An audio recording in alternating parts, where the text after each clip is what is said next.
people, you are keeping asking questions about whether or not your tech stack is in demand, whether or not you have a fair chance of finding a job in Germany. And we do continuously evaluate the market. Here's what we want to share with you on that topic today.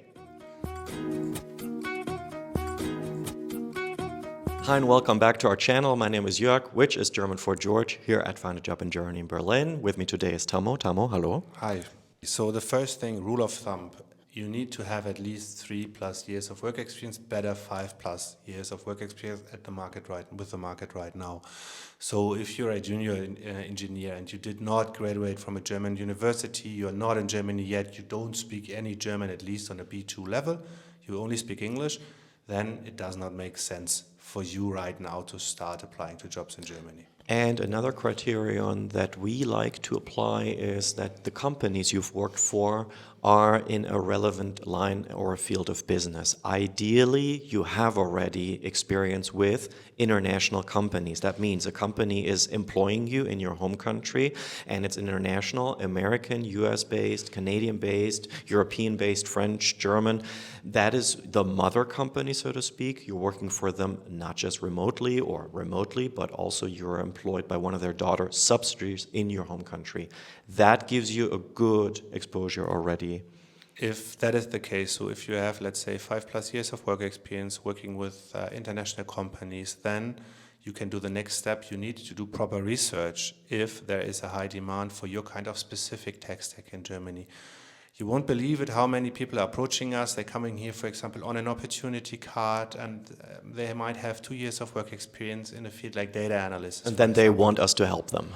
And I said, I'm sorry, I cannot help you. You should have done this research before. And then people say, but I looked for, software engineering positions, and it showed me 30,000 open positions. But then I said, yes, but not for your specific tech stack. Mm-hmm. So let us break down how you do proper research and find out if your specific skills are in demand.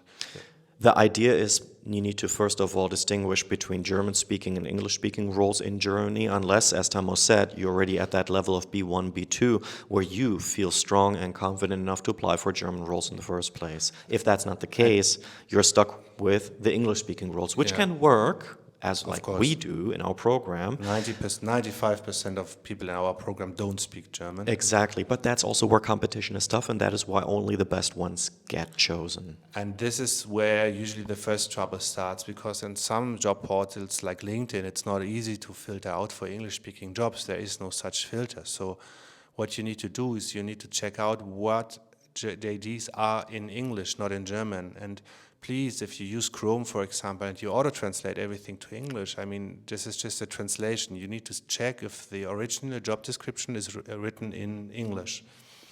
It's really easier if you do this over a certain period of time to see if the market that always keeps on expanding and contracting, it always comes and goes in waves, is on a steady level on average over a period of, let's say, 3, 4, 5, 6 months. Exactly. That gives you a good understanding that, yes, there is a continuous demand. Exactly.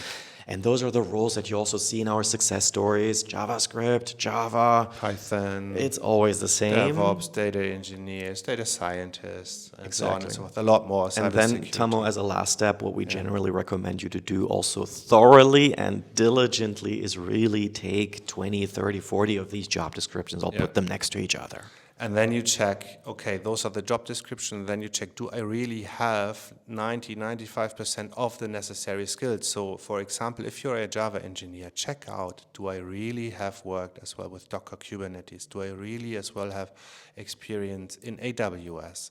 Do I really have worked with Spring Boot? So you check what are the, let's say, the 5 to 10, let's say 10 most in-demand skills you need to have, for example, in this case for Java, and you make sure you have all of them. If you have not worked with cloud, but you fulfilled all the other requirements, it still doesn't make sense for you to start, because I would say cloud skills is it's a no-go if you don't have that. It doesn't make sense for you to start to applying.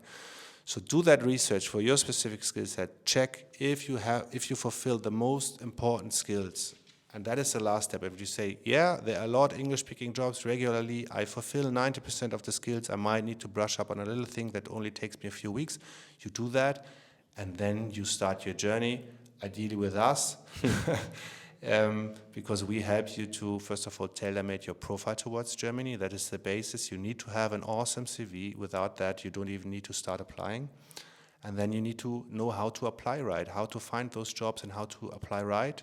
And then the hardest part starts is mastering the interview process. Including the tech rounds. And in Germany, you build it, you deploy it. There's no occasion where you don't do unit testing, where you don't deploy, use DevOps processes. It's the full pipeline.